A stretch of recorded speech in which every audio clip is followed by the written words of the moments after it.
Hello, my friends. Welcome to Rick Reads, a channel where I read books and stories to you. I hope you enjoy it. Please like and subscribe if you feel particularly generous. I do have a Patreon that you can join to help support me as I keep uploading videos. Check out the description below for a link to my Patreon and where you can find the books that I have written that will eventually make it onto this channel as well. Thank you, and please enjoy. Welcome to Rick Reads. Today I will be reading the Epic of Gilgamesh. I hope you enjoyed as much as I do. Right. Gilgamesh. Prologue. Gilgamesh, King in Uruk. I will proclaim to the world the deeds of Gilgamesh. This was the man to whom all things were known. This was the king who knew the countries of the world. He was wise, he saw mysteries, and knew secret things. He brought us a tale of the days before the flood.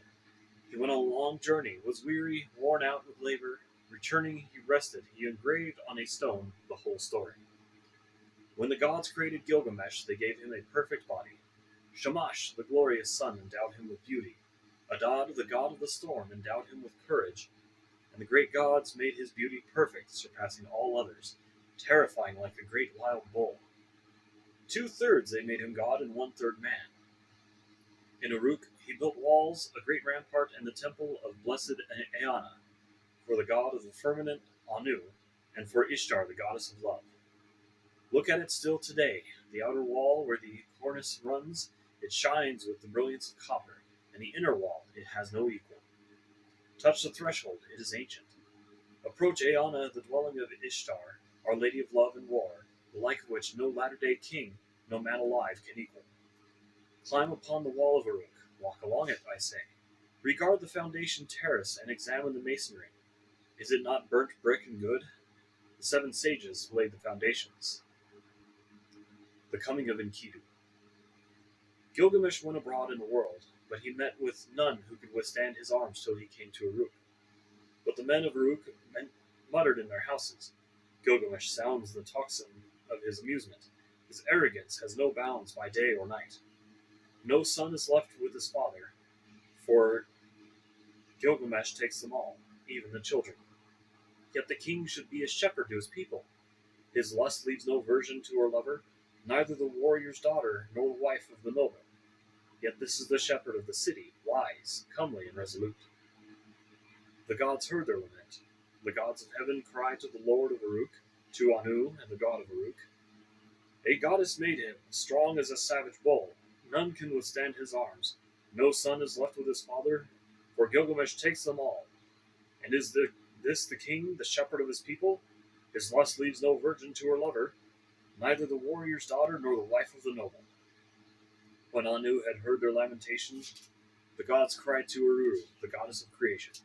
You made him, O Ururu, now create his equal. Let it be as like him as his own reflection. His second self, stormy heart for stormy heart. Let them contend together and leave Uruk in quiet. So the goddess conceived an image in her mind, and it was of the stuff of Anu, of the firmament. She dipped her hands in water and pinched off clay. She let it fall in the wilderness, and noble Enkidu was created. There was virtue in him and of the god of war, of Ninurta himself. His body was rough. He had long hair like a woman's. It waved like the hair of Nisaba, the goddess of corn. His body was covered in matted hair like Samakons, the god of cattle.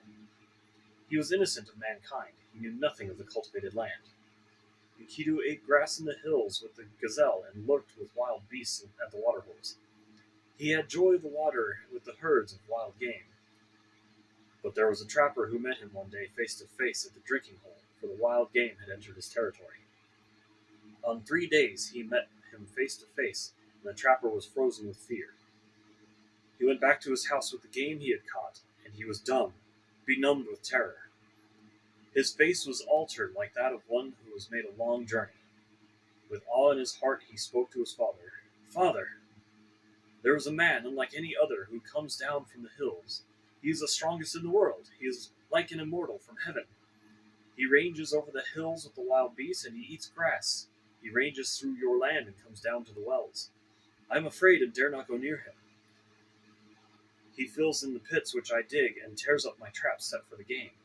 He helps the beasts to escape, and now they slip through my fingers. His father opened his mouth and said to the trapper, "My son, in Uruk lives Gilgamesh. No one has ever prevailed against him. He is strong as a star from heaven.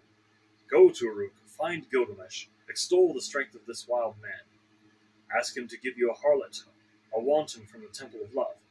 Return with her, and let her woman's power overpower this man. When next he comes down to drink at the wells, she will be there, stripped naked. And when he sees her beckoning, he will embrace her, and then the wild beasts will reject him." So the trapper set out on his journey to Uruk, and addressed himself to Gilgamesh, saying, "A man unlike any other is roaming now in the pastures. He is as strong as a star from heaven, and I am afraid to approach him. He helps the wild game to escape. He fills in my pits and pulls up my traps." Gilgamesh said, "Trapper, go back. Take with you a harlot, a child of pleasure. At the drinking hole she will strip it, and when he sees her beckoning he will embrace her, and the game of the wilderness will surely reject him." Now the trapper returned, taking the harlot with him. After a 3 days' journey they came to the drinking hole, and there they sat down. The harlot and the trapper sat facing one another and waited for the game to come. For the first day and for the second day the two sat waiting. But on the third day the herds came. They came down to drink, and Enkidu was with them. The small wild creatures of the plains were glad of the water, and Enkidu with them, who ate grass with the gazelle and was born in the hills, and she saw him, the savage man, come from far off in the hills. The trapper spoke to her, "There he is. Now, woman, make your breast bare, and have no shame. Do not delay, but welcome his love. Let him see you naked, let him possess your body. When he comes near, uncover yourself and lie with him. Teach him, the savage man, your woman's art. For when he murmurs love to you, the wild beasts that shared his life in the hills will reject him." She was not ashamed to take him. She made herself naked and welcomed his eagerness.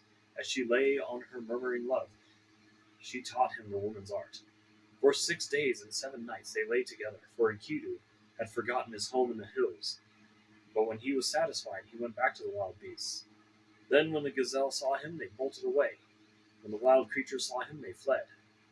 Enkidu would have followed, but his body was bound as though with a cord. His knees gave way when he started to run. His swiftness was gone. And now the wild creatures had all fled away. Enkidu was grown weak, for wisdom was in him, and the thoughts of a man were in his heart. So he returned and sat down at the woman's feet and listened intently to what she said. "You are wise, Enkidu, and now you have become like a god. Why do you want to run wild with the beasts in the hills? Come with me.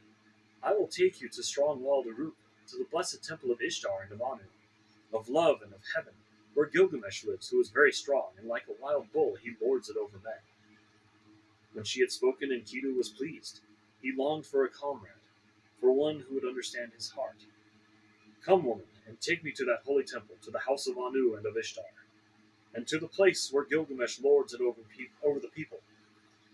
I will challenge him boldly. I will cry out aloud in Uruk, 'I am the strongest here. I have come to change the old order, and I am he who was born in the hills. I am he who is strongest of all.'" She said, "Let us go. Let him see your face. I know very well where Gilgamesh is in great Uruk. Oh, Enkidu, there all the people are dressed in their gorgeous robes every day this holiday. The young men and the girls are wonderful to see. How sweet they smell. All the great ones are roused from their beds. Oh, Enkidu, you who love life, I will show you Gilgamesh, a man of many moods. You shall look at him well in his radiant manhood. His body is perfect in strength and maturity. He never rests by night or day. He has given favors to Gilgamesh. He is stronger than you, so leave your boasting. Shamash, the glorious sun, has given favors to Gilgamesh, and Anu of the heavens, and Enlil, and Ea, the wise, have given him deep understanding. I tell you, even before you have left the wilderness, Gilgamesh will know in his dreams that you are coming." Now Gilgamesh got up to tell his dream to his mother, Ninsun, not one of the wise gods. "Mother, last night I had a dream. I was full of joy. The young heroes were round me, and I walked through the night under the stars of the firmament, and a meteor of the stuff of Anu, fell down from heaven. I tried to lift it, but it proved too heavy. All the people of Uruk came around to see. The common people jostled, and the nobles thronged to kiss its feet. and to me its attraction was like the love of woman. They helped me. I embraced it forehand. I embraced my forehead, and I raised it with thongs and brought it to you, and you yourself pronounced it my brother. Then Ninsun, who is well beloved and wise, said to Gilgamesh, "This star of heaven which descended like a meteor from the sky, which you tried to lift but found too heavy, when you tried to move it, it would not budge, and so you brought it to my feet. I made it for you, a goad and spur, and you were drawn as though to a woman. This is a strong comrade, the one who brings help to his friend in his need. He is the strongest of wild creatures, the stuff of Anu, born in the grasslands and the wild hills reared him. When you see him, you will be glad. You will love him as a woman, and he will never forsake you. This is the meaning of the dream." Gilgamesh said, "Mother, I dreamed a second dream. In the streets of strong-walled Uruk there lay an axe. The shape of it was strange, and the people thronged around. I saw it and was glad. I bent down, deeply drawn towards it. I loved it like a woman and bore it at my side." Ninsun answered, "That axe which you saw, which drew you so powerfully like love of a woman, that is the comrade whom I give you, and he will come in his strength, like one of the host of heaven. He is the brave companion who rescues his friend in necessity." Gilgamesh said to his mother, "A friend, a counselor has come to me from Enlil, and now I shall befriend and counsel him." So Gilgamesh told his dreams, and the harlot retold them to Enkidu. And now she said to Enkidu, "When I look at you, you have become like a god. Why do you yearn to run wild again with the beasts in the hills? Get up from the ground, the bed of a shepherd." He listened to her words with care. It was good advice that she gave.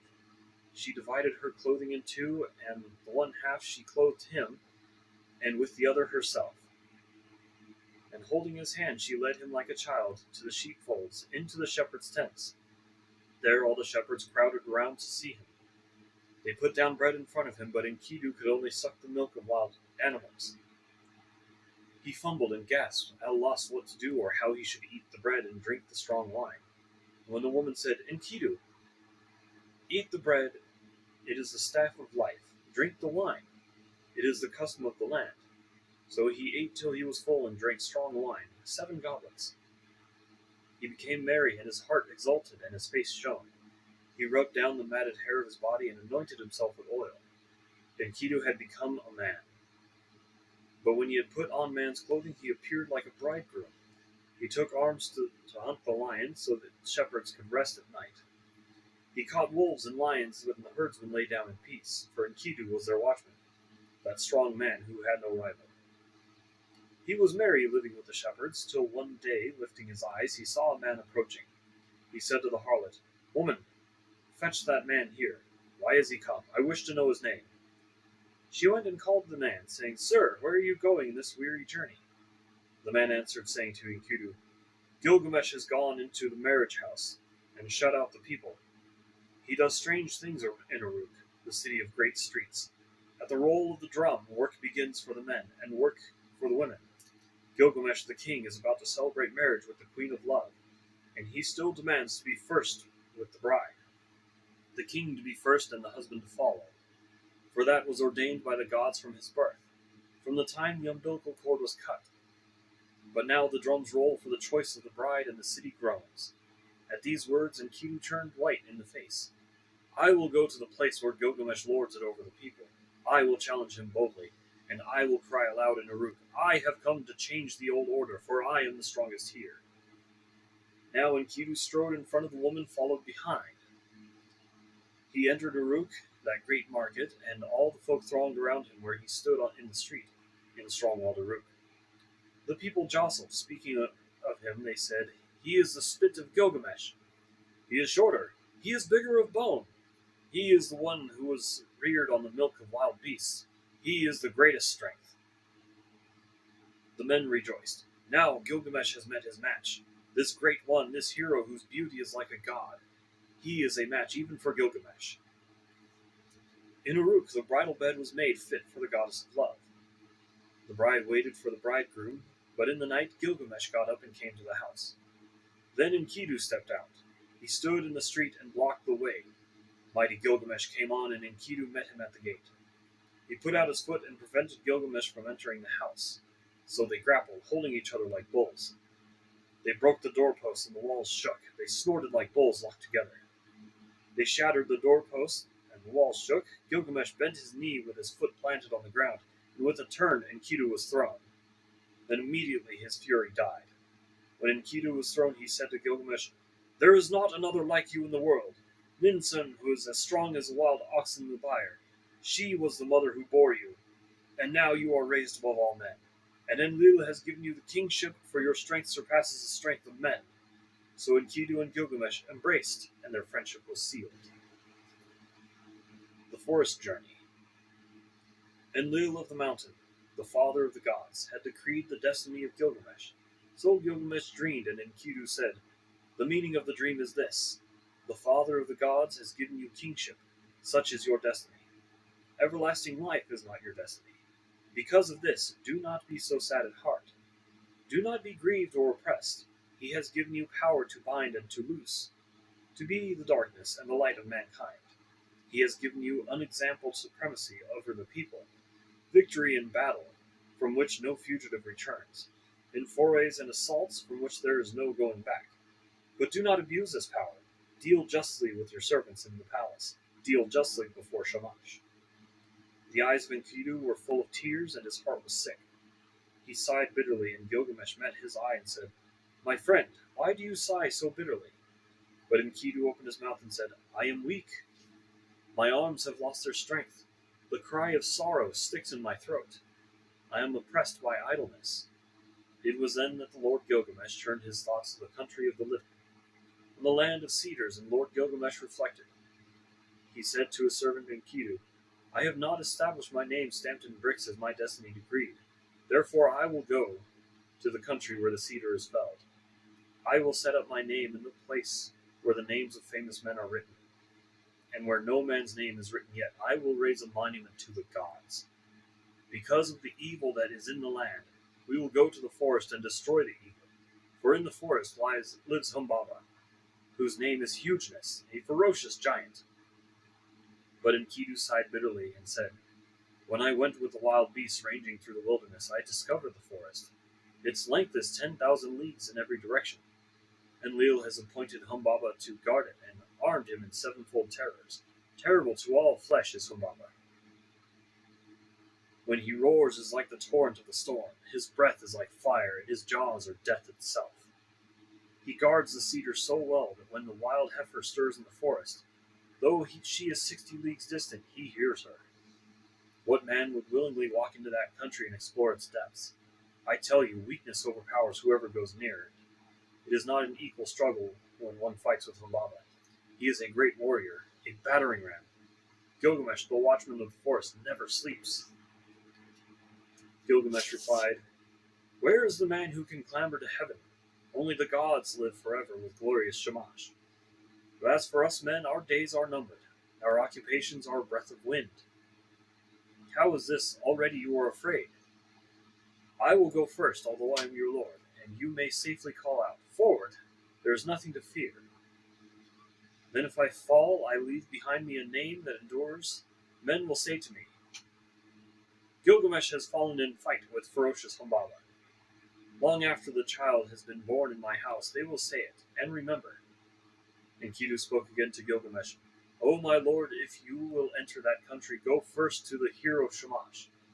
Tell the sun god, for the land is his. The country where the cedar is cut belongs to Shamash." Gilgamesh took up a kid, white without spot, and a brown one with it. He held them against his breast, and he carried them to the presence of the sun.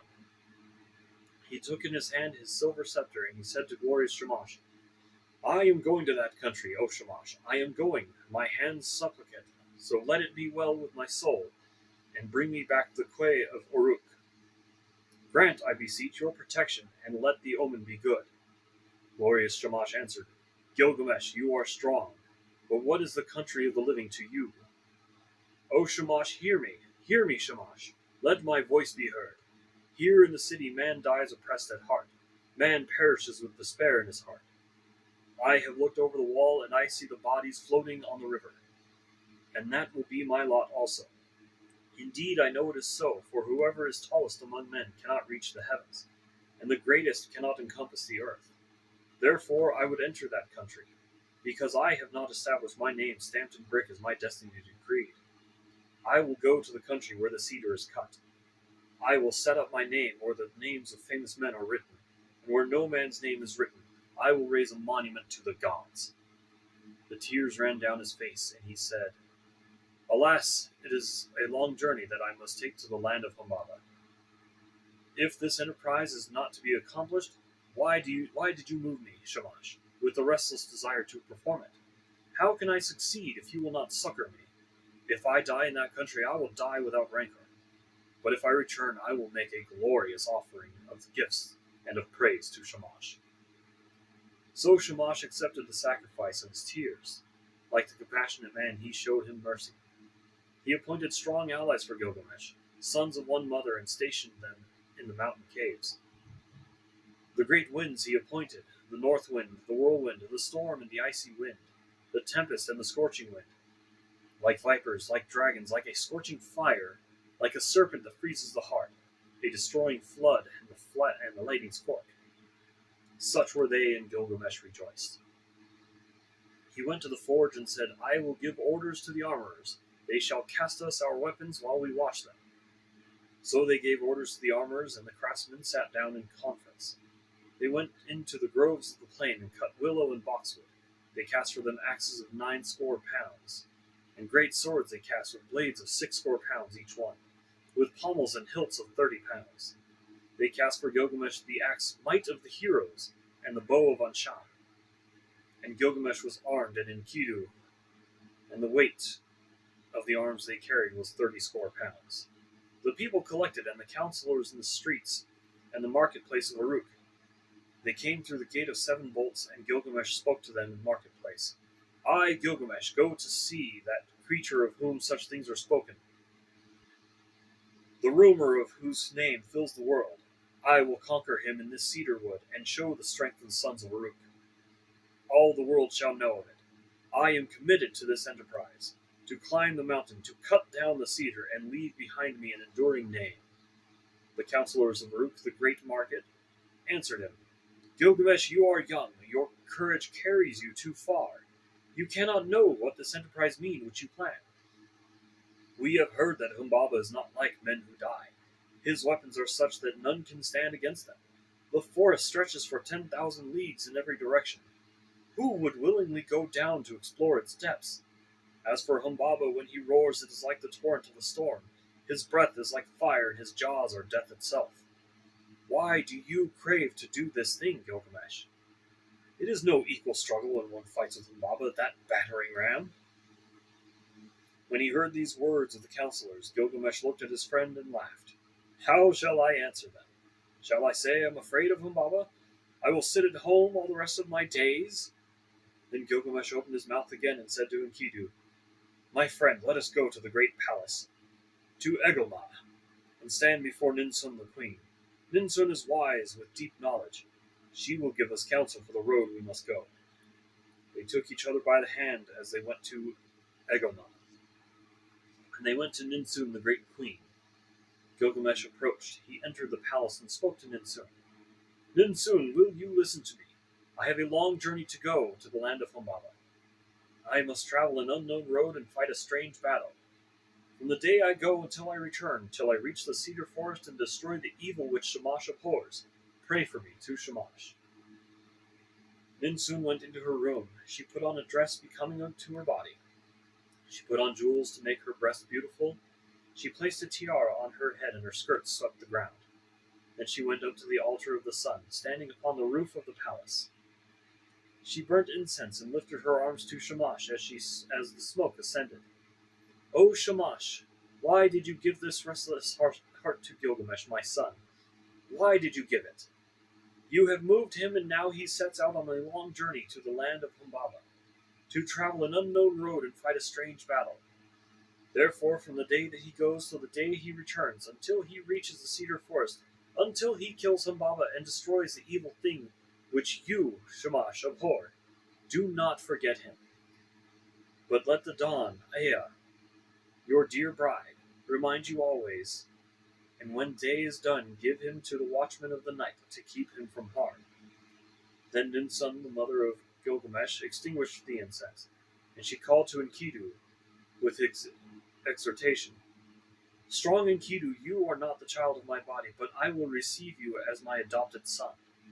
You are my other child, like the foundlings they bring to the temple. Serve Gilgamesh as a foundling serves the temple, and the priestess who reared him. In the presence of my women, my votaries, and hierophants, I declare it." Then she placed the amulet for a pledge around his neck, and she said to him, "I entrust my son to you. Bring him back to me safely." And now they brought to them the weapons. They put in their hands the great swords, their golden scabbards, and the bow and quiver. Gilgamesh took the axe, he slung the quiver over his shoulder, and the bow of Anshan, and buckled the sword to his belt. And so they were armed and ready for the journey. Now all the people came and pressed on them and said, "When will you return to the city?" The counselors blessed Gilgamesh and warned him, "Do not trust too much in your own strength. Be watchful, restrain your blows at first. The one who goes in front protects his companion. The good guide who knows the way guards his friend. Let Enkidu lead the way. He knows the road to the forest. He has seen Humbaba and is experienced in battles. Let him press first into the passes. Let him be watchful and look to himself. Let Enkidu protect his friend and guard his companion and bring him safe through the pitfalls of the road. We, the counselors of Uruk, entrust our king to you, O Enkidu. Bring him back safely to us." Again to Gilgamesh they said, "May Shamash give you your heart's desire. May he let you see with your eyes the thing accomplished which your lips have spoken. May he open a path for you where it is blocked, and may a road for your feet to tread. May he open the mountain for your crossing, and may the night time bring you the blessings of night. And Nulugulbanda, your guardian god, stand beside you for victory. May you have victory in the battle as though you fought with a child. Wash your feet in the river of Humbaba to which you are journeying. In the evening dig a well, and let there always be pure water in your water skin. Offer cold water to Shamash, and do not forget Lugulbanda." When Enkidu opened his mouth, he said, "Forward, there is nothing to fear. Follow me, for I know the place where Humbaba lives, and the paths where he walks. Let the counselors go back. Here is no cause for fear." When the counselors heard this, they sped the hero on his way. "Go, Gilgamesh. May your guardian god protect you on the road and bring you safely back to the quay of Uruk." After 20 leagues, they broke their fast. After another 30 leagues, they stopped for the night. 50 leagues they walked in one day.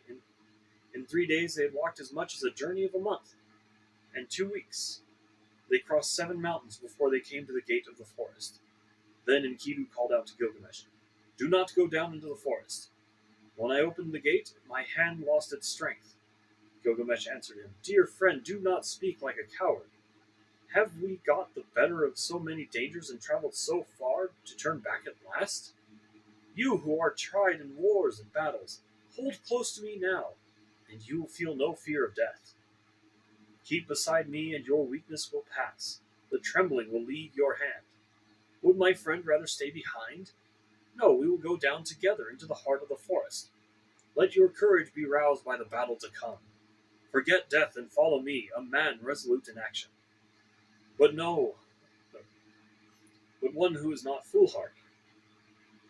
When two go together, each will protect himself and shield his companion. And if they fall, they leave an enduring name." Together they went down into the forest, and they came to the green mountain, where they stood still and were struck dumb. They stood still and gazed at the forest. They saw the height of the cedar. They saw the way into the forest and the track where Humbaba was used to walk. The way was broad and the going was good. They gazed at the mountain of cedars, the dwelling place of the gods, and the throne of Ishtar. The hugeness of the cedar rose in front of the mountain. Its shade was beautiful, full of comfort. The mountain and glade were green with brushwood. There Gilgamesh dug a well before the setting sun. He went up the mountain, poured out fine meal on the ground, and said, "O mountain, dwelling of the gods, bring me a favorable dream." Then they took each other by the hand and lay down to sleep. And sleep that flows from the night lapped over them. Gilgamesh dreamed, and at midnight sleep left him. and he told his dream to his friend. Enkidu, what was it that woke me if you did not? My friend, I have dreamed a dream. Get up, look at the mountain precipice. The sleep that the god sent me is broken. Ah, my friend, what a dream I have had. Terror and confusion. I seized hold of a wild bull in the wilderness. It bellowed and beat up the dust until the whole sky was dark. My arm was seized and my tongue bitten. I fell back on my knee. Then someone refreshed me with water from the water skin. Enkidu said, Dear friend, the gods to whom you are traveling is no wild bull, though his form is mysterious. That wild bull which you saw is Shamash the Protector. In our moment of peril, he will take our hands. The one who gave you water out of his water skin, that is your own God who cares for your good name, your Lugalbanda. United with him, together we will accomplish the work with the fame of which will never die. Gilgamesh said, I dreamed again. We stood in a deep gorge of the mountain, and beside it, we too were like the smallest of swamp flies. And suddenly the mountain fell. It struck me and caught my feet from under me. Then came an intolerable light blazing out, and in it was one whose grace and whose beauty were greater than the beauty of this world. He pulled me out from under the mountain. He gave me water to drink, and my heart was comforted. And he set my feet on the ground. Then Enkidu, the child of the plain, said, Let us go down from the mountain and talk this thing over together. He said to Gilgamesh, the young god, Your dream is good, your dream is excellent. The mountain from which you saw it is Humbaba. Now surely we will seize and kill him, and throw his body down as the mountain fell upon the plain. The next day, after 20 leagues, they broke their fast, and after another 30 they stopped for the night. They dug a well before the sun had set, and Gilgamesh ascended the mountain. He poured out fine meal on the ground and said, O mountain, dwelling of the gods, send a dream for Enkidu. Make him a favorable dream. The mountain fashioned a dream for Enkidu. It came an ominous dream. A cold shower passed over him. It caused him to cower like the mountain barely under a storm of rain. But Gilgamesh sat with his chin on his knees till the sleep which flows over all mankind lapped over him. Then at midnight sleep left him. He got up and said to his friend, Did you call me, or why did I wake? Did you touch me, or why am I terrified? Did not some god pass by, for my limbs are numb with fear? My friend, I saw a third dream, and this dream was altogether frightful. The heavens roared, and the earth roared again. Daylight failed, and darkness fell. Lightning flashed, fire blazed out. The clouds lowered and rained down death. Then the brightness departed, and the fire went out, and all was turned to ashes fallen about us. Let us go down from the mountain and talk this over, and consider what we should do. When they had come down from the mountain, Gilgamesh seized the axe in his hand. He felled the cedar.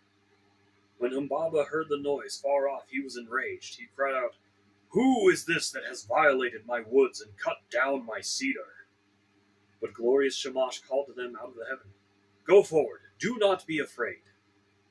But now Gilgamesh was overcome by weakness, for sleep had seized him suddenly. A profound sleep held him. He lay on the ground, stretched out, speechless, as though in a dream. When Enkidu touched him, he did not rise. When he spoke to him, he did not reply. O Gilgamesh, lord of the plain of Kulab, the world grows dark, the shadows have spread over it. Now is the glimmer of dusk. Shamash has departed, his bright head is quenched in the bosom of his mother Ningal. O Gilgamesh, how long will you lie like this, asleep? Never let the mother who gave you birth be forced in mourning into the city square. At length, Gilgamesh heard him. He put on his breastplate, the voice of heroes, 30 shekels weight. He put it on as though it had been a light garment that he carried, and covered him altogether. He straddled the earth like a bull that snuffs the ground, and his teeth were clenched. By the life of my mother Ninsun, who gave me birth, and by the life of my father, divine Lugalbanda, let me live to be the wonder of my mother, as when she nursed me on her lap. A second time he said to him, By the life of Ninsun, my mother, who gave me birth, and by the life of my father, divine Lugalbanda, until we have fought this man, if man he is, this god, if god he is. The way that I took to the country of the living will not turn back to the city. Then Enkidu, the faithful companion, pleaded, answering him, O my lord, you do not know this monster, and that is the reason you are not afraid. I, who know of him, am terrified.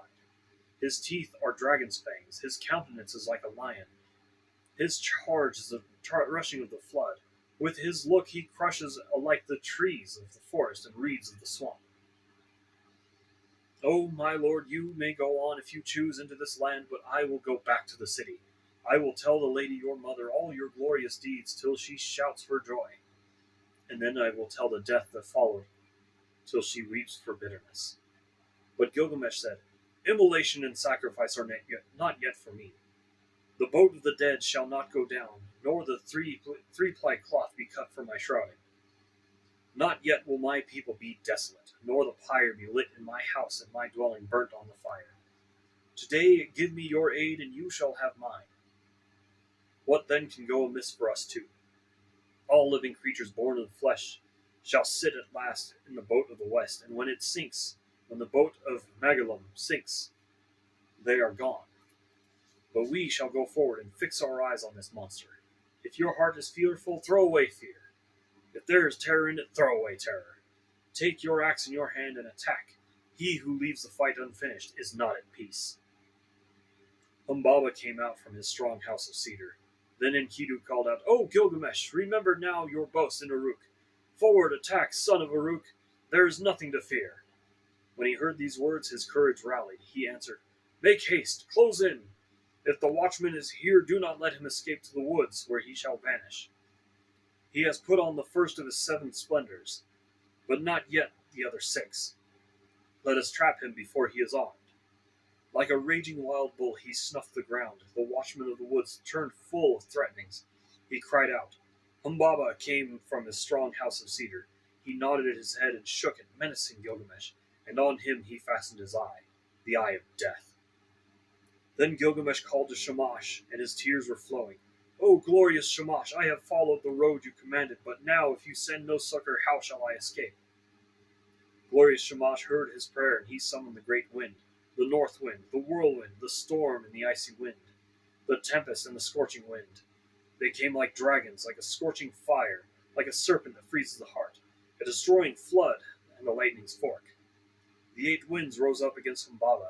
They beat against his eyes. He was gripped, unable to go forward or back. Gilgamesh shouted, By the life of Ninsun, my mother, and the divine Lugalbanda, my father, in the country of the living, in this land I have discovered your dwelling. My weak arms and my small weapons I have brought to you this land against you. And now I will enter your house. So he felled the first cedar, and they cut the branches and laid them at the foot of the mountain. At the first stroke, Humbaba blazed out, but still they advanced. They felled 7 cedars and cut and bound 3 branches and laid them at the foot of the mountain. And 7 times Humbaba loosed his glory on them. As the 7th blaze died out, they reached his lair. He slapped his thigh in scorn. He approached like a noble wild bull roped on the mountain, a warrior whose elbows were bound together. The tears started into his eyes, and he was pale. Gilgamesh, let me speak. I have never known a mother, no, nor a father who reared me. I was born of the mountain. He reared me, and Enlil made me keeper of this forest. Let me go free, Gilgamesh, and I will be your servant. You shall be my lord. All the trees of the forest that I tended on the mountain shall be yours. I will cut them down and build you a palace. He took him by the hand and led him to the house, so that the heart of Gilgamesh was moved with compassion.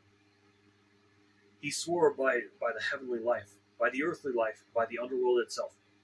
O Enkidu, should not the snared bird return to its nest and the captive man return to his mother's arms? Enkidu answered, The strongest of men will fall to fate if he has no judgment. Namtar, the evil fate that knows no distinction between men, will devour him. If the snared bird returns to his nest, if the captain man returns to his mother's arms, then you, my friend, will never return to the city where the mother is waiting, who gave you birth. He will bar the mountain road against you and make the pathways impassable. Humbaba said, Enkidu, now what you have spoken is evil. You, a hireling, dependent for your bread. In envy and for fear of a rival, you have spoken evil words. Enkidu said, Do not listen, Gilgamesh. This Humbaba must die. Kill Humbaba first, and his servants after. But Gilgamesh said, If we touch him, the blaze and glory of light will be put out in confusion. The glory and glamour will vanish. Its rays will be quenched. Enkidu said to Gilgamesh, Not so, my friend. First entrap the bird, and where shall the chickens run then?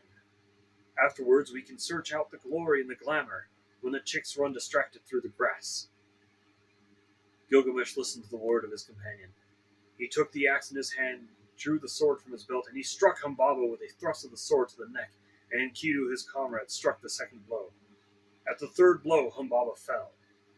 Then there followed confusion, for this was the guardian of the forest whom they had felled to the ground. For as far as 2 leagues the cedars shivered when Enkidu felled the watcher of the forest, he at whose voice Hermon and Lebanon used to tremble. Now the mountains were moved, and all the hills, for the guardian of the forest was killed. They attacked the cedars, the 7 splendors of Humbaba were extinguished. So they pressed on into the forest, bearing the sword of 8 talons. They uncovered the sacred dwellings of the Anunnaki, and while Gilgamesh felled the first of the trees of the forest, Enkidu cleared their roots as far as the banks of the Euphrates. They set Humbaba before the gods, before Enlil. They kissed the ground and dropped the shroud, and set the head before them. When he saw the head of Humbaba, Enlil raged at them. Why did you do this thing? From henceforth may the fire be on your faces. May it eat the bread that you eat. May it drink where you drink. Then Enlil took again the blaze and the 7 splendors that had been Humbaba's. He gave the first to the river, and he gave to the lion, to the stone of execration, to the mountain, and to the dreaded daughter of the queen of hell. O Gilgamesh, king and conqueror of the dreadful blaze, wild bull who plunders the mountain, who crosses the sea, glory to him, and from the brave the greater glory is Anki's. Ishtar and Gilgamesh, and the death of Enkidu. Gilgamesh washed out his long locks and cleaned his weapons. He flung back his hair from his shoulder. He threw off his stained clothes and changed them for new. He put on his royal robes and made them fast. When Gilgamesh had put on his crown, glorious Ishtar lifted her eyes, seeing the beauty of Gilgamesh. She said, "Come to me, Gilgamesh, and be my bridegroom. Grant me seed of your body. Let me be your bride, and you shall be my husband. I will harness for you a chariot of lapis lazuli and of gold, with wheels of gold and horns of copper, and you shall have mighty demons of the storm for draft mules. When you enter your house, in the fragrance of cedarwood, threshold and throne will kiss your feet. Kings, rulers, and princes will bow down before you. They shall bring you tribute from the mountains and the plain. Your ewes shall drop twins, and your goats triplets. Your pack ass shall outrun mules, your oxen shall have no rivals, and your chariot horses shall be famous far off for their swiftness." Gilgamesh opened his mouth and answered glorious Ishtar, "If I take you in marriage, what gifts can I give in return? What ointments and clothing for your body? I would gladly give you bread and all sorts of food fit for a god. I would give you wine to drink fit for a queen. I would pour out barley to stuff your granary. But as for making you my wife, that I will not. How would it go with me? Your lovers have found you like a brazier which smolders in the cold, a back door which keeps out neither squall of wind nor storm, a castle which crushes the garrison, pitch that blackens the bearer, a waterskin that chased the carrier, a stone which falls from the parapet, a battering ram turned back from the enemy, a sandal that trips the wearer. Which of your lovers did you ever love forever? What shepherd of yours has pleased you for all time? Listen to me while I tell the tale of your lovers. There was Tammuz, the lover of your youth, and with him you decayed wailing, year after year. You loved the many-colored roller, but still you struck and broke his wing. Now in the grove he sits and cries, "Kapi, Kapi, my wing, my wing!" You have loved the lion tremendous in strength. 7 pits you dug for him, and 7. You have loved the stallion magnificent in battle, and for him you decreed whip and spur and thong to gallop 7 leagues by force, and to muddy the water before he drinks.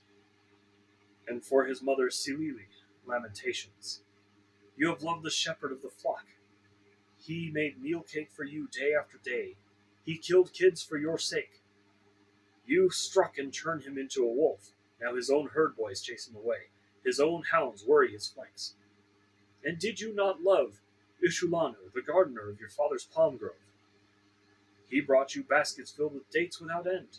Every day he loaded your table. Then you turned your eyes on him and said, "Dearest Ishulanu, come here to me. Let us enjoy your manhood. Come forward and take me, I am yours." Ishulanu answered, "What are you asking from me? My mother has baked, and I have eaten. Why should I come to such as you for food that is tainted and rotten? For when was a screen of rushes sufficient protection from frosts? But then you had heard his answer, you struck him.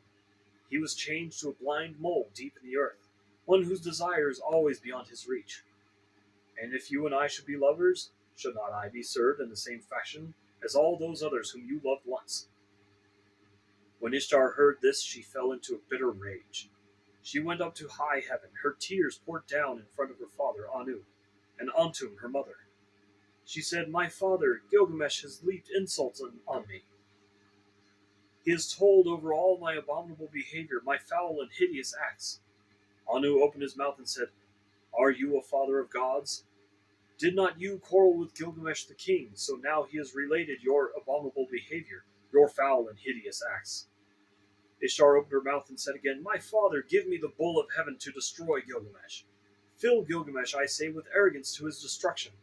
But if you refuse to give me the bull of heaven, I will break in the doors of hell and smash the bolts. There will be confusion of people, those above with those from the lower depths. I shall bring up the dead to eat food like the living, and the hosts of dead will outnumber the living."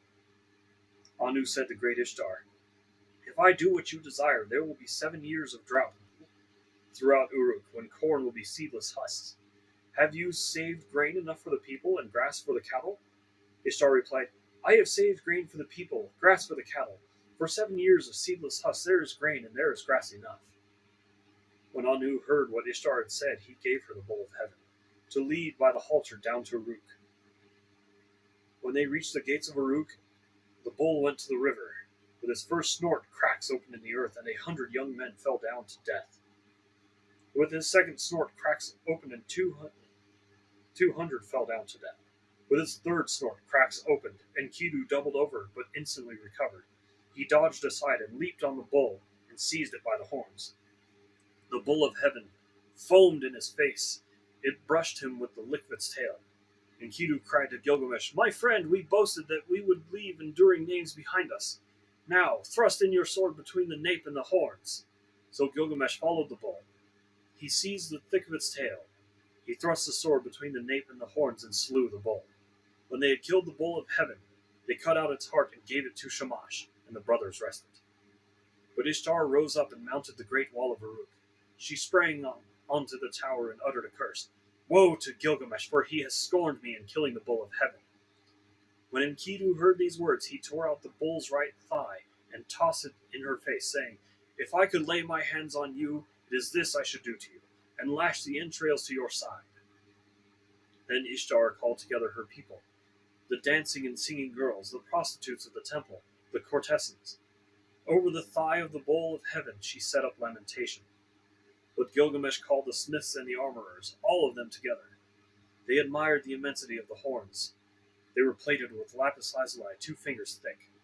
They were 30 pounds each in weight, and their capacity in oil was 6 measures, which he gave to his guardian god, Ulugubanda. But he carried the horns to the palace and hung them on the wall.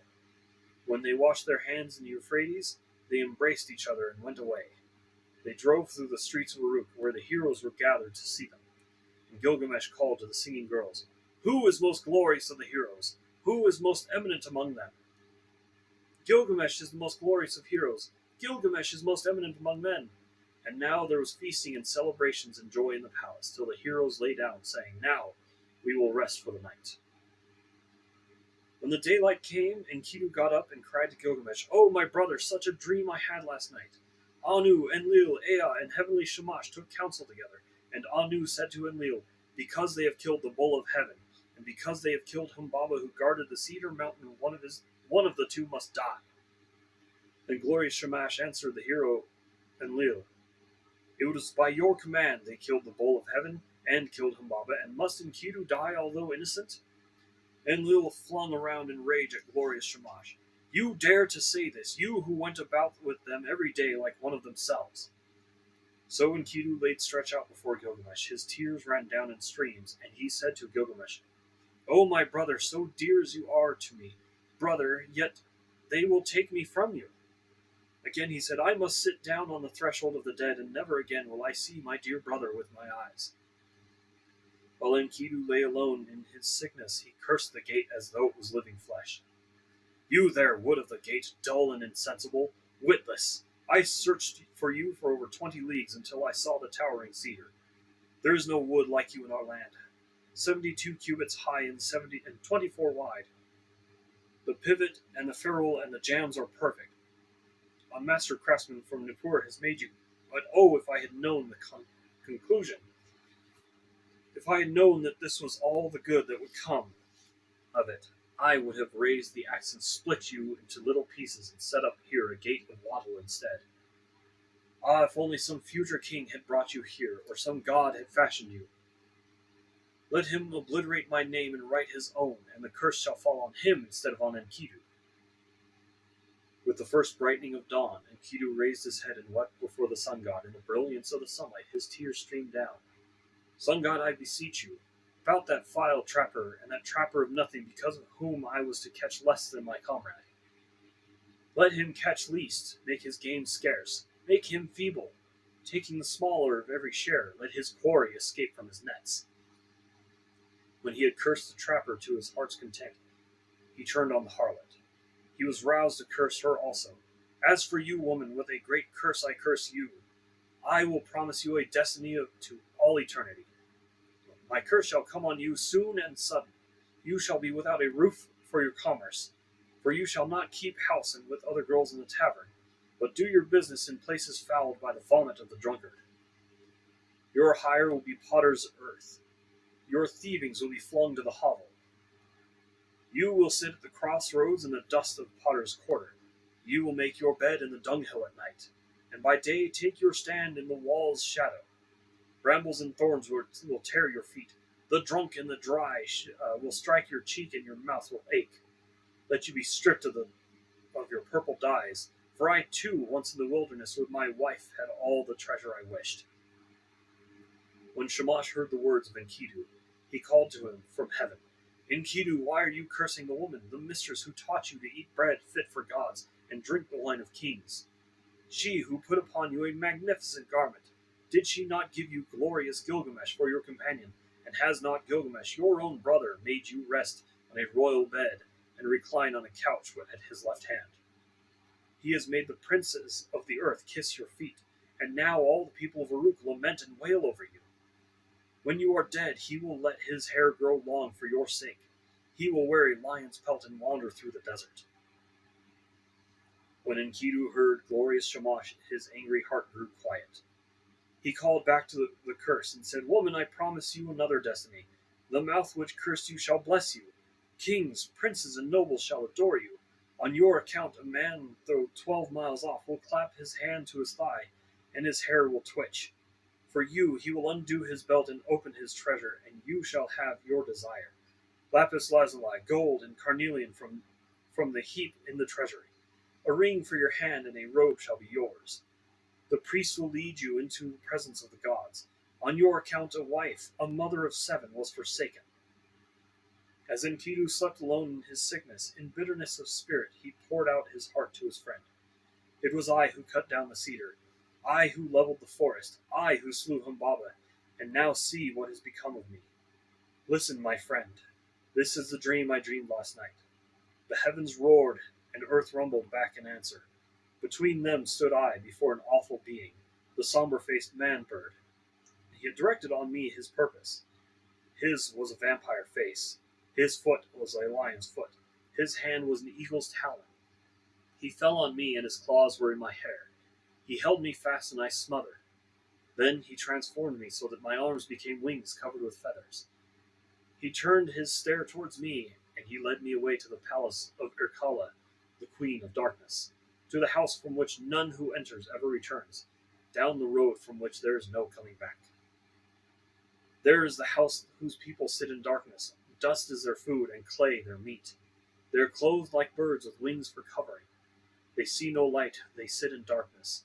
I entered the house of dust and saw the kings of the earth, their crowns put away forever. Rulers and princes, all of those who once wore kingly crowns and ruled the world in the days of old. They who had stood in the place of gods like Anu and Enlil stood now like servants to fetch baked meats in the house of dust, to carry cooked meat and cold water from the waterskin. In the house of dust which I entered were high priests and acolytes, priests of the incantation and of ecstasy. There were servants of the temple, and there was Etana, the king of Kish, whom the eagle carried to heaven in the days of old. I saw also Samukan, god of cattle, and there was Ereshkigal, the queen of the underworld, and Belit Shuri squatted in front of her, she who is recorder of the gods and keeps the book of death. She held a tablet from which she read. She raised her head, she saw me and spoke. Who has brought this one here? Then I awoke like a man drained of blood, who wanders alone in a waste of rushes, like one whom the bailiff has seized and the heart pounds with terror. Gilgamesh had peeled off his clothes. He listened to his words and wept quick tears. Gilgamesh listened, and his tears flowed. He opened his mouth and spoke to Enkidu. Who is there in strong-walled Uruk who has wisdom like this? Strange things have been spoken. Why does your heart speak strangely? The dream was marvelous, but the terror was great. We must treasure the dream, whatever the terror, for the dream was shown that misery comes at last to the healthy man. The end of his life is sorrow. And Gilgamesh lamented, Now I will pray to the great gods, for my friend had an ominous dream. This day on which Enkidu dreamed came to an end, and he lay stricken with sickness. One whole day he lay on his bed, and his suffering increased. He said to Gilgamesh, the friend on whose account he had left the wilderness, Once I ran for you, for the water of life, and now I have nothing. A second day he lay on his bed, and Gilgamesh watched over him, but the sickness increased. A third day he lay on his bed. He called out to Gilgamesh, rousing him up. Now he was weak, and his eyes were blind with weeping. 10 days he lay, and his suffering increased. 11 and 12 days he lay on his bed of pain. Then he called to Gilgamesh, My friend, the great goddess cursed me, and I must die in shame. I shall not die like a man fallen in battle. I feared to fall, but happy is the man who falls in battle, for I must die in shame. And Gilgamesh wept over Enkidu. With the first light of dawn, he raised his voice and said to the counselors of Uruk, Hear me, great ones of Uruk. I weep for Enkidu, my friend, bitterly moaning like a woman mourning. I weep for my brother. O Enkidu, my brother, you were the axe at my side, my hand's strength, the sword in my belt, the shield before me, a glorious robe, my fairest ornament. An evil fate has robbed me. The wild ass and the gazelle that were father and mother, all long-tailed creatures that nourished you, weep for you. All the wild things of plain and pastures, the paths that you love, and the forest of cedars, night and day murmur. Let the great ones of strong-walled Uruk weep for you. Let the finger of blessing be stretched out in mourning. Enkidu, young brother, hark!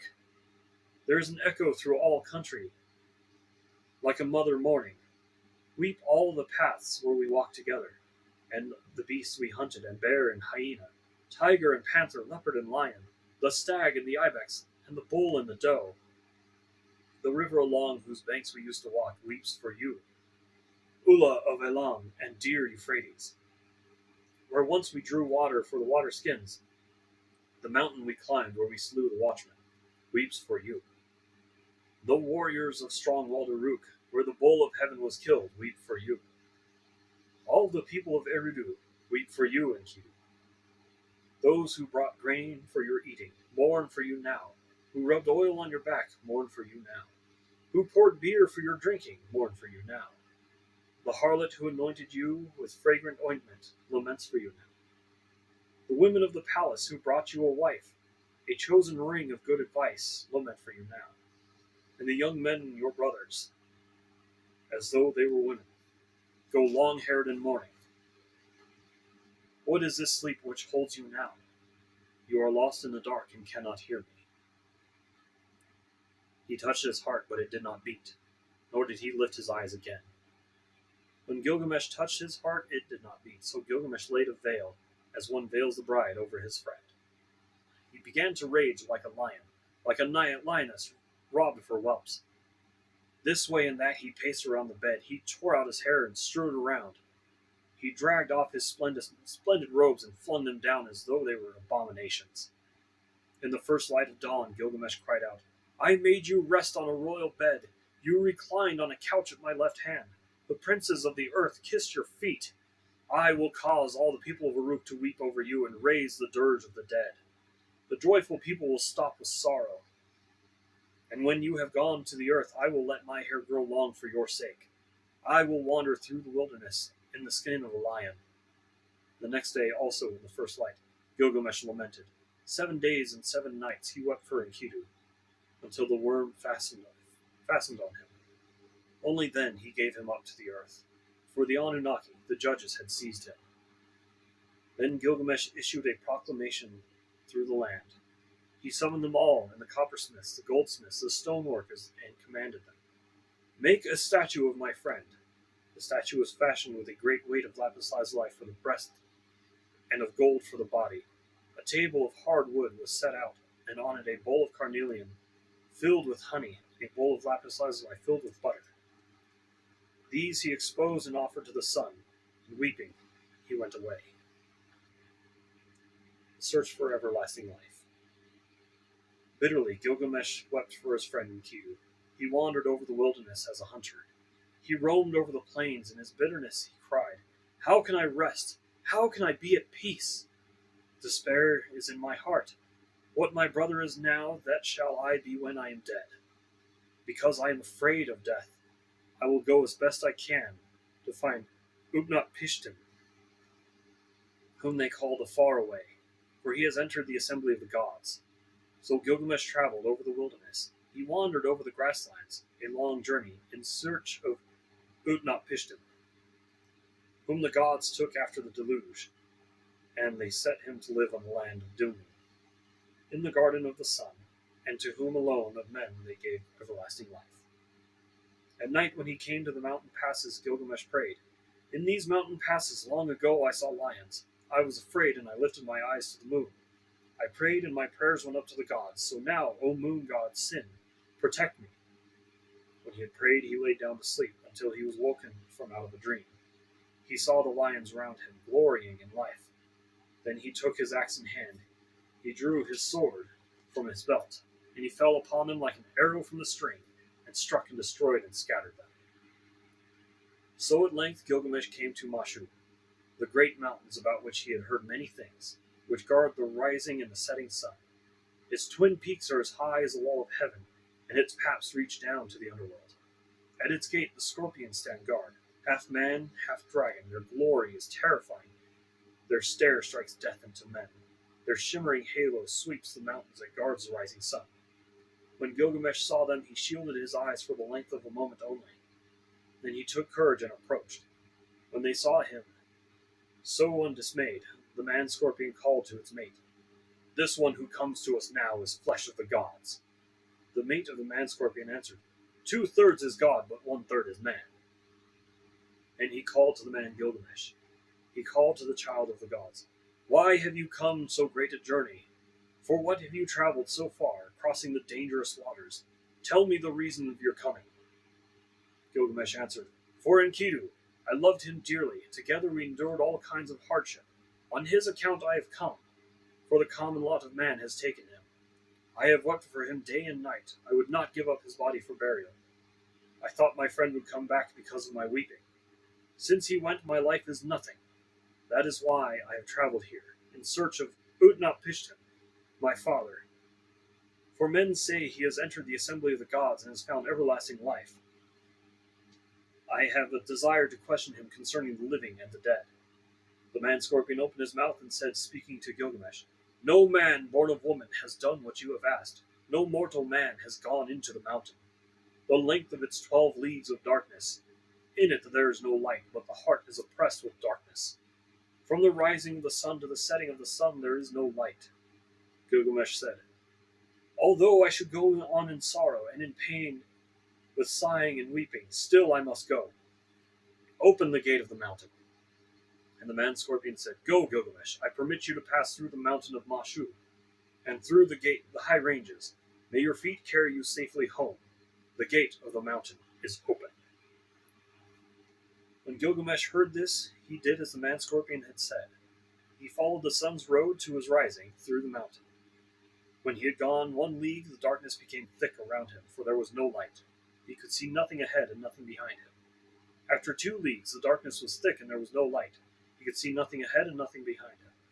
After 3 leagues, the darkness was thick and there was no light. He could still see nothing ahead and nothing behind. After 4 leagues, the darkness was thick and there was no light. He could see nothing ahead and nothing behind him. At the end of 5 leagues, the darkness was thick and there was no light. He could see nothing ahead and nothing behind him. At the end of 6 leagues, the darkness was thick and there was no light. He could see nothing ahead and nothing behind. When he had gone 7 leagues, the darkness was thick and there was no light. He could see nothing ahead and nothing behind him. When he had gone 8 leagues, Gilgamesh gave a great cry, for the darkness was thick and he could see nothing ahead and nothing behind him.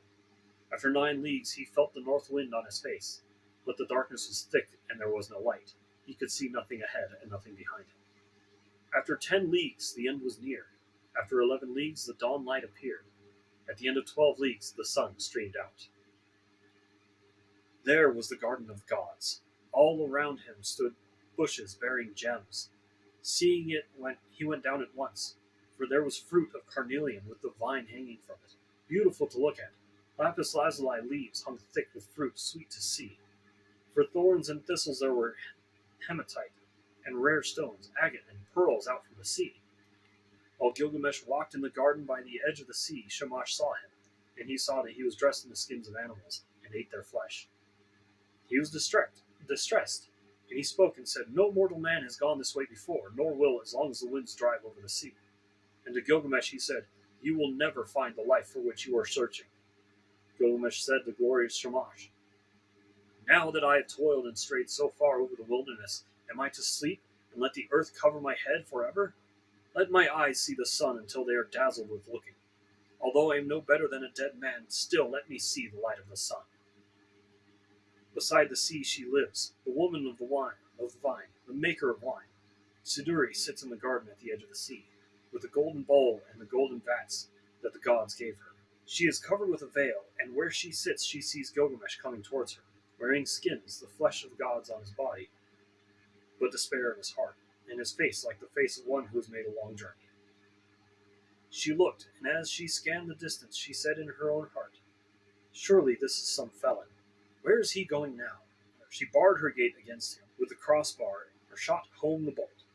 But Gilgamesh, hearing the sound of the bolt, threw up his head and lodged his foot in the gate. He called to her, "Young woman, maker of wine, why do you bolt your door? What did you see that made you bar your gate? I will break in your door and burst in your gate, for I am Gilgamesh, who seized and killed the bull of heaven. I killed the watchman of the cedar forest. I overthrew Humbaba, who lived in the forest, and I killed the lions in the passes of the mountain." Then Siduri said to him, "If you are that Gilgamesh who seized and killed the bull of heaven, who killed the watchman of the cedar forest, who overthrew Humbaba that lived in that forest, and killed the lions in the passes of the mountain, why are your cheeks so starved, and why is your face so drawn? Why is despair in your heart, and your face like the face of one who has made a long journey? Yes, why is your face burned from heat and cold? And why do you come here wandering over the pastures in search of the wind?" Gilgamesh answered her, "And why should not my cheeks be starved and my face drawn? Despair is in my heart, and my face is the face of one who has made a long journey. It was burned with heat and with cold. Why should I not wander over the pastures in search of the wind? My friend, my younger brother, he who hunted the wild ass of the wilderness and the panther of the plains, my friend, my younger brother, who seized and killed the bull of heaven and overthrew Humbaba in the cedar forest, my friend, who was very dear to me and who endured dangers beside me, Enkidu, my brother, whom I loved. The end of mortality has overtaken him. I wept for him 7 days and nights till the worm fastened on him. Because of my brother I am afraid of death. Because of my brother I stray through the wilderness and cannot rest. But now, young woman, maker of wine, since I have seen your face, and do not let me see the face of death, which I dread so much." She answered Gilgamesh, "Where are you hurrying to? You will never find that life for which you are looking. When the gods created man, they allotted to him death, but life they retained in their own keeping. As for you, Gilgamesh, fill your belly with good things. Day and night, night and day, dance and be merry, feast and rejoice. Let your clothes be fresh.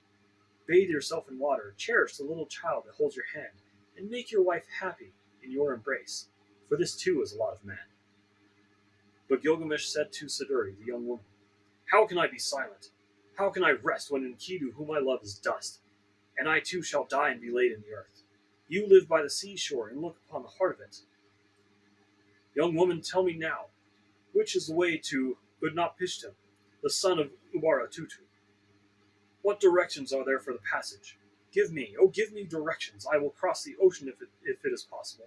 If it is not, I will wander still farther in the wilderness. The winemaker said to him, Gilgamesh, there is no crossing the ocean. Whoever has come since the days of old has not been able to pass that sea. The sun in his glory crosses the ocean, but who besides Shamash has ever crossed it? The place and the passage are difficult, and the waters of death are deep which flow between. Gilgamesh, how will you cross the ocean? When you come to the waters of death, what will you do? But Gilgamesh, down in the woods you will find Urshanabi, the ferryman of Utnapishtim. With him are the holy things, the things of stone. He is fashioning a serpent bow of the boat. Look at him well, and if it is possible, perhaps you will cross the waters with him. But if it is not possible, then you must go back. When Gilgamesh heard this, he was seized with anger. He took his axe in his hand and his dagger from his belt. He crept forward and he fell on them like a javelin. Then he went to the forest and sat down. Urshanabi saw the dagger flash and heard the axe, and he beat his head, for Gilgamesh had shattered the tackle of the boat in his rage. Urshanabi said to him, Tell me, what is your name? I am Urshanabi, the ferryman of Utnapishtim, for the far away. He replied to him, Gilgamesh is my name. I am from Uruk, from the house of Anu. When Urshanabi said to him, Why are your cheeks so starved and your face drawn? Why is despair in your heart and your face like the face of one who has made a long journey? Yes, why is your face burned with heat and cold? And why do you come here wandering over the pastures in search of the wind? Gilgamesh said to him, Why should not my cheeks be starved and my face drawn? Despair is in my heart, and my face is the one of the man who has made a long journey. I was burned with heat and with cold. Why should I not wander over the pastures? My friend, my younger brother, who seized and killed the bull of heaven and overthrew Humbaba in the cedar forest. My friend, who was very dear to me, and who endured dangers beside me. And Enkidu, my brother whom I loved, the end of mortality has overtaken him. I wept for him 7 days and nights till the worm fastened on him. Because of my brother I am afraid of death. Because of my brother I stray through the wilderness. His fate lies heavy upon me. How can I be silent? How can I rest? He is dust, and I too shall die and be laid in the earth forever. I am afraid of death. Therefore, Urshanabi, tell me, which is the road to Utnapishtim? If it is possible, I will cross the waters of death. If not, I will wander still farther through the wilderness. Urshanabi said to him, Gilgamesh, your own hands have prevented you from crossing the ocean. When you have destroyed the tackle of the boat, you destroyed its safety. Then the two of them talked it over, and Gilgamesh said, Why are you so angry with me, Urshanabi? For you yourself cross the sea by day and night.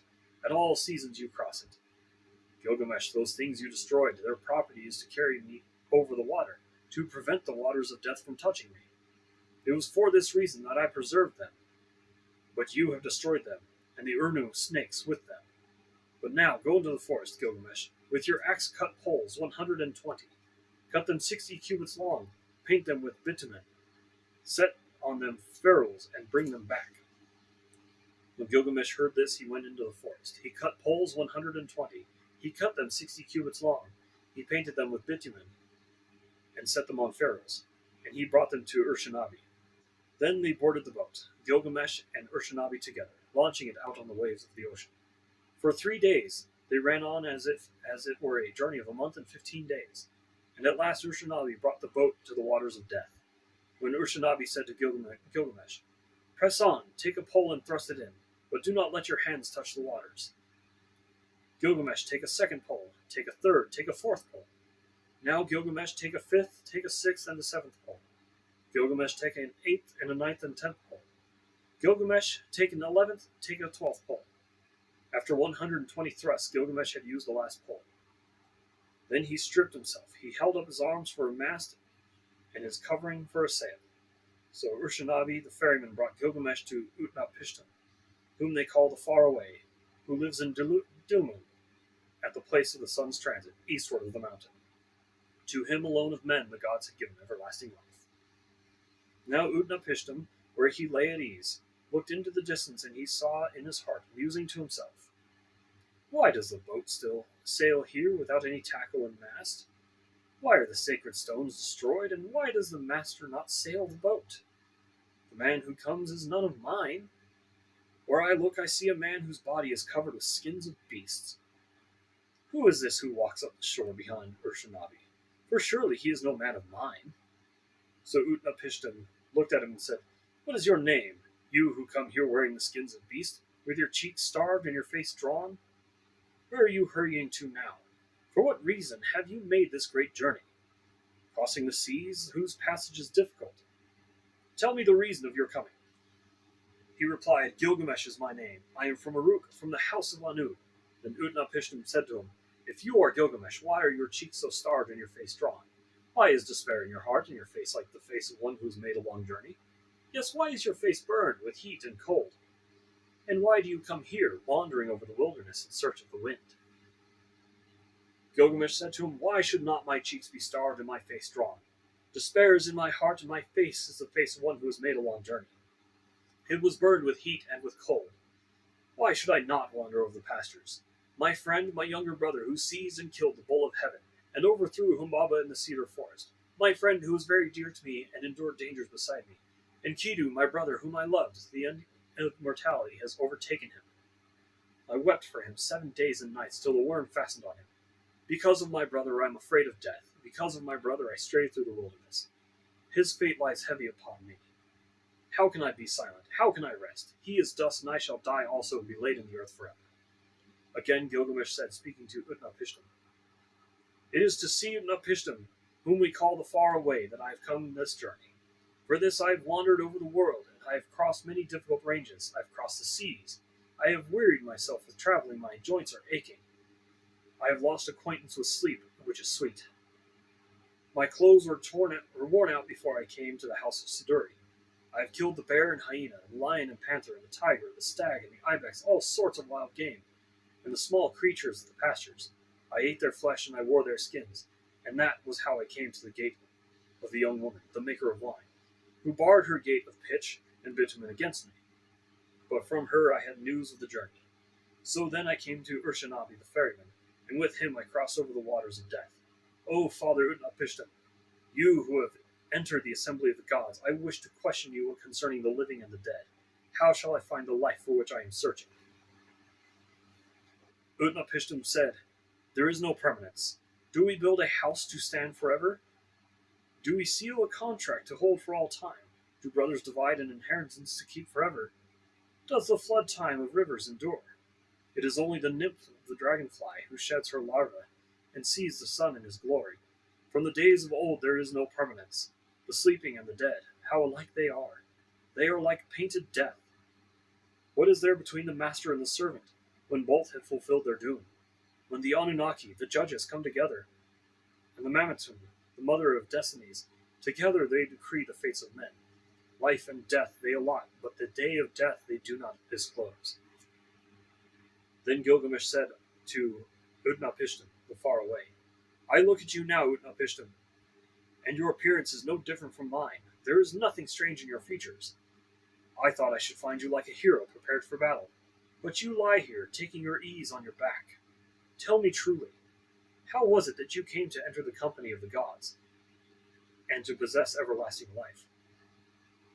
Utnapishtim said to Gilgamesh, "I will reveal to you a mystery. I will tell you a secret of the gods." The story of the flood. You know the city Shurapak. It stands on the bank of Euphrates. That city grew old, and the gods that were in it were old. There was Anu, lord of the firmament, their father, and warrior Enlil, and their counselor. Ninurta, the helper, and Ennugi, watcher over canals, and with them also was Ea. In those days the world teemed, the people multiplied, the world bellowed like a wild bull, and the great god was aroused by the clamor. Enlil heard the clamor, and he said to the gods in council, "The uproar of mankind is intolerable, and sleep is no longer possible by reason of the babel." So the gods agreed to exterminate mankind. Enlil did this, but Ea, because of his oath, warned me in a dream. He whispered their words to my house of reeds. "Reed house, reed house, wall, O wall, hearken, reed house, wall, reflect. O man of Shuruppak, son of Ubaratutu, tear down your house and build a boat. Abandon possessions and look for life. Despise worldly goods and save your soul alive. Tear down your house, I say, and build a boat. These are the measurements of the bark as you shall build her. Let her beam equal her length. Let her deck be roofed like the vault that covers the abyss. Then take up to the boat the seed of all living creatures." When I had understood, I said to my lord, "Behold, what you have commanded, I will honor and perform. But how shall I answer the people, the city, the elders?" Then Ea opened his mouth and said to me, his servant, "Tell them this: I have learned that Enlil is wrathful against me. I dare no longer walk in this land nor live in this city. I will go down to the gulf to dwell with Ea my lord. But on you he will rain down abundance, rare fish and shy wildfowl, a rich harvest tide. In the evening the rider of the storm will bring you wheat in torrents." In the first light of dawn all my household gathered round me. The children brought pitch and the men whatever was necessary. On the 5th day I laid the keel and the ribs, then I made fast the planking. The ground space was 1 acre. Each side of the deck measured 120 cubits, making a square. I built 6 decks below, 7 in all. I divided them into 9 sections with bulkheads between. I drove in wedges where needed. I saw to the punt holes and laid in supplies. The carriers brought oil in baskets. I poured pitch into the furnace and asphalt and oil. More oil was consumed in caulking, and more again the master of the boat took to his stores. I slaughtered bullocks for the people, and every day I killed sheep. I gave the shipwrights wine to drink as though it were river water, raw wine and red wine and oil and white wine. There was feasting then, as there is at the time of the New Year's festival. I myself anointed my head. On the 11th day the boat was complete. Then was the launching full of difficulty. There was shifting of ballast above and below till 2/3 was submerged. I loaded into her all that I had of gold and of living things, my family, my kin, the beasts of the field, both wild and tame, and all the craftsmen. I sent them on board, for the time that Shamash had ordained was already fulfilled, when he said, "I am the evening, when the rider of the storm sends down the destroying rain. Enter the boat and batten her down." The time was fulfilled. The evening came. The rider of the storm sent down the rain. I looked out at the weather, and it was terrible. So I too boarded the boat and battened her down. All was now complete, the battening and the caulking. So I handed the tiller to Puzuramuri, the steersman, with the navigation and the care of the whole boat. With the first light of dawn a black cloud came from the horizon. It thundered within there where Adad, lord of the storm, was riding. In front, over hill and plain, Shalat and Hanish, heralds of the storm, led on.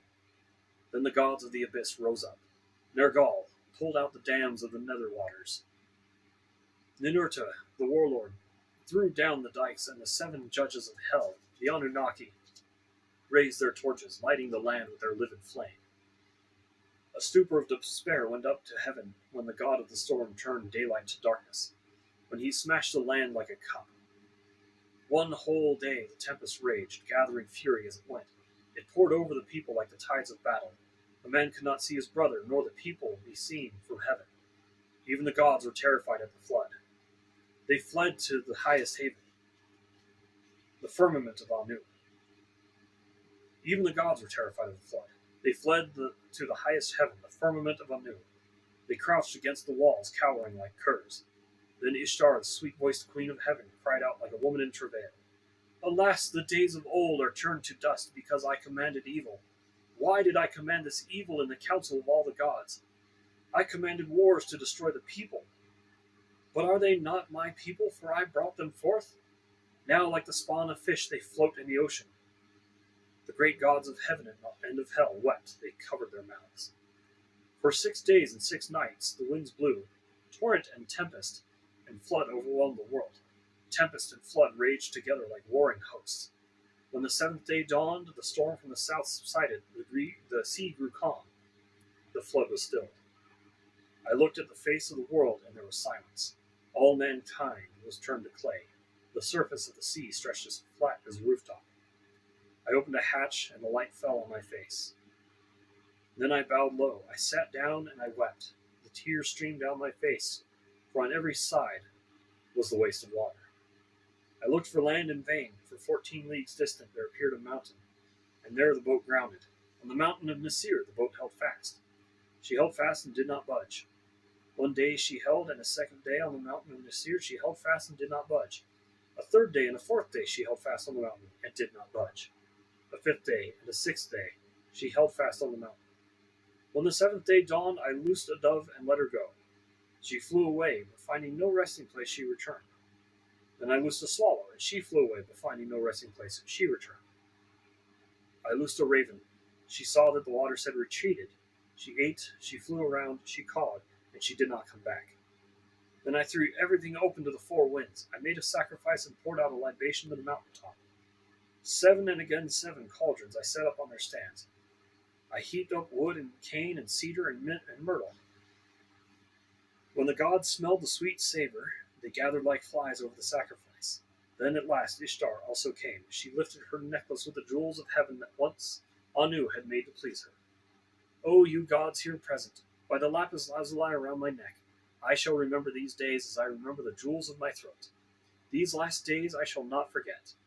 Let all the gods gather around the sacrifice, except Enlil. He shall not approach this offering, for without reflection he brought the flood. He consigned my people to destruction. When Enlil had come, when he saw the boat, he was wrath and swelled with anger at the gods, the host of heaven. Has any of these mortals escaped? Not one was to have survived the destruction. Then the god of the wells and canals Ninurta opened his mouth and said to the warrior Enlil, Who is there of the gods that can devise without Ea? It is Ea alone who knows all things. When Ea opened his mouth and spoke to warrior Enlil, wisest of gods, hero Enlil, how could you so senselessly bring down the flood? Lay upon the sinner his sin. Lay upon the transgressor his transgression. Punish him a little when he breaks loose. Do not drive him too hard, for he perishes. Would that a lion had ravaged mankind, rather than a flood. Would that a wolf had ravaged mankind, rather than the flood. Would that famine had wasted the world, rather than the flood. Would that pestilence had wasted mankind, rather than the flood. It was not that I revealed the secret of the gods. The wise man learned it in a dream. Now take your counsel. What shall be done with him? Then Enlil went up into the boat. He took me by the hand and my wife, and made us enter the boat and kneel down by either side, he standing between us. He touched our foreheads to bless us, saying, In time past Utnapishtim was a mortal man. Henceforth he and his wife shall live in the distance at the mouth of the rivers. Thus it was that the gods took me and placed me here to live in the distance at the mouth of the rivers. The return. Utnapishtim said, As for you, Gilgamesh, who will assemble the gods for your sake so that you may find that life for which you are searching. But if you wish, come and put to the test, only prevail against sleep for 6 days and 7 nights. But while Gilgamesh sat there resting on his haunches, a mist of sleep like soft wool teased from the fleece drifted over him. And Utnapishtim said to his wife, Look at him now, the strong man who would have his everlasting life. Even now the mists of sleep are drifting over him. His wife replied, Touch the man to wake him, so that he may return to his own land in peace, going back through the gate by which he came. Utnapishtim said to his wife, All men are deceivers. Even you he will attempt to deceive. Therefore bake loaves of bread, each day with 1 loaf, and put it beside his head, and make a mark on the wall to number the days he has slept. So she baked loaves of bread, each day 1 loaf, and put it beside his head. And she marked on the walls the days that he slept. And there came a day when the first loaf was hard, the second loaf was like leather, the third was soggy, the crust of the fourth had mold, the fifth had mildewed, the sixth was fresh, and the seventh was still on the embers. Then Utnapishtim touched him, and he woke. Gilgamesh said to Utnapishtim, the far away, I hardly slept when you touched and roused me. But Utnapishtim said, Count these loaves and learn how many days you slept, for your first is hard, your second like leather, your third is soggy, the crust of your fourth has molded, your fifth has mildewed, your sixth is fresh, and your seventh was still over the glowing embers when I touched and woke you. Gilgamesh said, "What shall I do, O Utnapishtim? Where shall I go? Already the thief in the night has hold of my limbs. Death inhabits my room. Wherever my foot rests, there I find death." Then Utnapishtim spoke to Urshanabi, the ferryman. "Woe to you, Urshanabi! Now and forevermore you have become hateful to this Harwich. It is not for you, nor for you are the crossings of the sea. Go now, banished from shore. But this man before whom you walked, bring him here, whose body is covered with foulness, and the grace of whose limbs has been spoiled by wild skins. Take him to the washing place. There he shall wash his long hair clean, as snow in the water. He shall throw off his skins, and let the sea carry them away. And the beauty of his body shall be shown. The fillet on his forehead shall be renewed, and he shall be given clothes to cover his nakedness. Till he reaches his own city and his journey is accomplished, these clothes will show no sign of age. They will not wear like a new garment." So Urshanabi took Gilgamesh and led him to the washing place. He washed his long hair as clean as snow in the water. He threw off his skins, which the sea carried away, and showed the beauty of his body. He renewed the fillet on his forehead, and to cover his nakedness gave him clothes which would show no sign of age, but would wear like a new garment till he reached his own city. And his journey was accomplished. Then Gilgamesh and Urshanabi launched the boat into the water and boarded it, and they made ready to sail away. But the wife of Utnapishtim, the far away, said to him, "Gilgamesh came here wearied out. He is worn out. What will you give him to carry him back to his own country?" So Utnapishtim spoke, and Gilgamesh took a pole and brought the boat into the bank. "Gilgamesh, you came here a man wearied out, and you have worn yourself out. What shall I give you to carry you back to your own country?"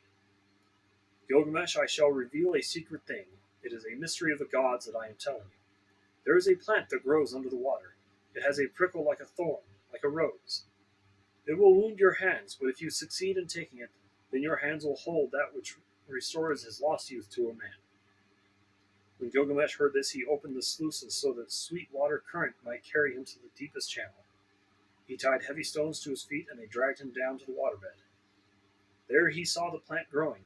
Although it pricked him, he took it in his hands. Then he cut the heavy stones from his feet, and the sea carried him and threw him onto the shore. Gilgamesh said to Urshanabi the ferryman, "Come here and see this marvelous plant. By its virtue a man may win back all his former strength. I will take it to Uruk of the strong walls. There I will give it to the old men to eat. Its name shall be the old men are young,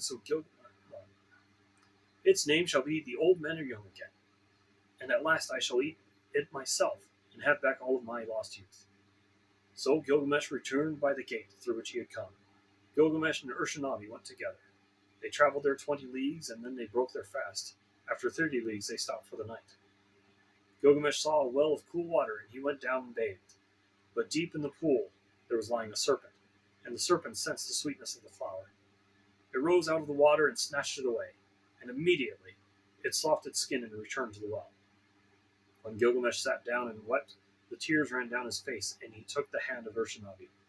"O Urshanabi, was it for this that I toiled my hands? Is it for this that I have wrung out my heart's blood? For myself I have gained nothing, not I, but the beast of the earth has joy of it now. Already the stream has carried it 20 leagues back to the channels where I found it. I found a sign, and now I have lost it. Let us leave the boat on the bank and go." After 20 leagues they broke their fast. After 30 leagues they stopped for the night. In 3 days they had walked as much as a journey of a month and 15 days. When the journey was accomplished, they arrived at Uruk, the strong-walled city. Gilgamesh spoke to him, to Urshanabi the ferryman. "Urshanabi, climb up onto the wall of Uruk, inspect its foundation terrace, and examine well the brickwork. See if it is not of burnt bricks, and did not the 7 wise men lay these foundations?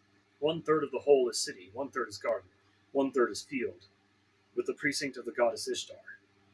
These parts of the precinct are all Uruk. This too was the work of Gilgamesh, the king who knew the countries of the world. He was wise, he saw mysteries and knew secret things. He brought us a tale of the days before the flood.